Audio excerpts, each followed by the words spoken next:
So good day guys, Kuya Art Airsoft here. So may dumating sa atin na bago na EMG. So re-review lang natin ng super quick lang. So ang kinaganda dito guys, sobrang ganda ng specs nito. Sobrang ganda ng built-in.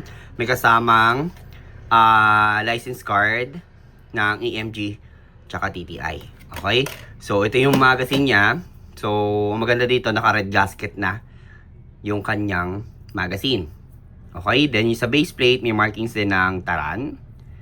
Okay, so 28 rounder, 30 rounder to. Then sa unit naman, ang pangalan pa na nito is EMG Combat Master TTI. Code name is CM0200. Pakita ko lang sa inyo, ayan o. Napakaganda.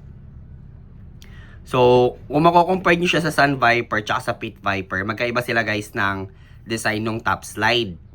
So, ito, yung front side niya is naka fiber optic sight na yan. Adjustable naman yung kanyang rear side. So, sobrang kinang nung kanyang outer barrel. So, threaded din siya. Pwedeng kayo maglagay ng accessories, tracer, suppressor, or kahit ano. Meron din siyang under railing for accessories attachment. Dito sa part na to. Ayan. Then, may markings din ng Combat Master. Syempre, since license siya.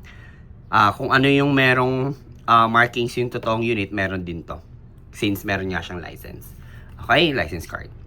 So, serial number... Yan, naka-ambi yung kanyang safety. Then, yung kanyang magwell. May markings din ng Taran Tactical Innovation. Dito naman sa back part. Ito pala yung design ng kanyang hand grip. So, kung mapapansin nyo, sobrang laki nung mag-release niya. So, ito lang medyo pangit usually sa mga EMG. Once sa konting touch lang, automatic malalaglag yung magazine nyo. Okay? Malalaglag yan. And as usual, made in Taiwan. Ito yung design ng top slide. Yan, may markings din siya ng Taran. Yan. So, popost ko na lang to guys sa G Drive. Okay?